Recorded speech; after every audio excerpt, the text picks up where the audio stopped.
बेटी का क्या हक, रुला देने वाली स्टोरी। कल्पना एक मध्यम वर्गीय परिवार से थी जिसने अपनी स्नातक की पढ़ाई पूरी कर ली थी और अब वो अपने घर पर ही छोटे बच्चों को ट्यूशन पढ़ाती थी। कल्पना का रंग गोरा था और वह दिखने में बिल्कुल गुड़िया की तरह थी। कल्पना के माता पिता उसकी शादी के लिए एक अच्छे लड़के की तलाश कर रहे थे। तभी कल्पना के मामा एक लड़के के बारे में बताते हैं। वह कहते हैं लड़का का नाम राहुल है। वह किसी कंपनी में मैनेजर के पद पर है और महीने के 70,000 कमाता है।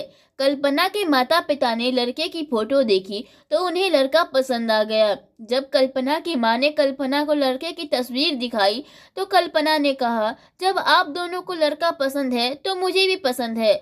अब लड़का और लड़की वालों के परिवार ने मिलकर शादी की तारीख तय कर दी। कल्पना के माता पिता बहुत खुश थे कि उनकी बेटी की शादी एक अच्छे घर में हो रही है। पूरे धूमधाम से कल्पना की शादी हो गई।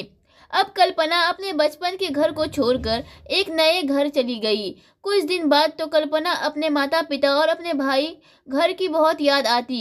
कल्पना की शादी के अब महीने बीत गए थे। अब उसके पति राहुल पहले जैसा व्यवहार कल्पना के साथ करता था। कल्पना से वह चीरा चीरा सा रहता था। राहुल अब ना पहले जैसा कल्पना को प्यार करता और ना ही उसकी बातों को मानता। कल्पना को समझ नहीं आ रहा था कि वो क्या करे। वो बस रोकर अपने दर्द को कम करने की कोशिश करती। एक दिन कल्पना को पता चला कि राहुल सिगरेट पीने के बहाने छत पे जाता है और किसी लड़की से बातें करता है। जब कल्पना ने राहुल से पूछा कि आप रोजाना छत पे जाकर किससे बात करते हैं, तो इस पे राहुल ने जवाब दिया कि वो मेरे ऑफिस का फ्रेंड है, बस उसी से बातें करता हूँ और तुम अपने काम से मतलब रखो, ज़्यादा सीआईडी बनने की जरूरत नहीं है। होली का दिन था। राहुल के कुछ दोस्त उसके घर पे आए थे। सभी ने घर पर पार्टी की। उस दिन राहुल का एक दोस्त थोड़ा ज्यादा ड्रिंक कर लिया था और उसने नशे में कल्पना के सामने जाकर कहा, भाभी आप इतनी प्यारी और मासूम हो, फिर भी राहुल भाई दिन भर उस घमंडी नेहा से बातें करते रहते हैं। लगता है कि आप राहुल भाई का सही से ख्याल नहीं रखते। ये सुनकर कल्पना का शक अब हकीकत बन चुका था। अगली सुबह जब कल्पना ने राहुल से पूछा कि ये नेहा कौन है और क्या लगती है आपकी। राहुल, मैं तुम्हें क्यों बताऊं। कल्पना, मैं बीवी हूँ आपकी। राहुल, देखो तुमसे पहले वो मेरी लाइफ में आई है।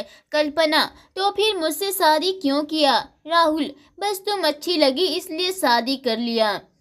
कल्पना, अब तुम देखो मैं उस कमीनी लड़की को कैसे सबक सिखाती हूँ। नेहा को जब कल्पना ने कमीनी कहा तो राहुल ने गुस्से में कल्पना को बहुत मारा, उसे कमरे में बंद कर दिया। कल्पना के सास को सब पता था, फिर भी वह अपने बेटे के सामने एक भी शब्द नहीं बोलती थी। शाम को जब राहुल आया तब उसने रूम का दरवाज़ा खोला। उस दिन कल्पना की तबीयत खराब हो गई, फिर भी उसी हालत में उसने खाना बनाया। कल्पना ये सारी बातें अपनी माँ को बताना चाहती थी, लेकिन चाह कर भी वह नहीं बता पा रही थी, क्योंकि वह जानती थी कि अगर उसके माता पिता को ये सब पता चलेगा तो वह परेशान हो जाएंगे। एक बेटी को समझना बहुत मुश्किल हो सकता है, क्योंकि उसके घर वालों को भनक तक नहीं थी कि उसकी बेटी के साथ क्या क्या हो रहा है।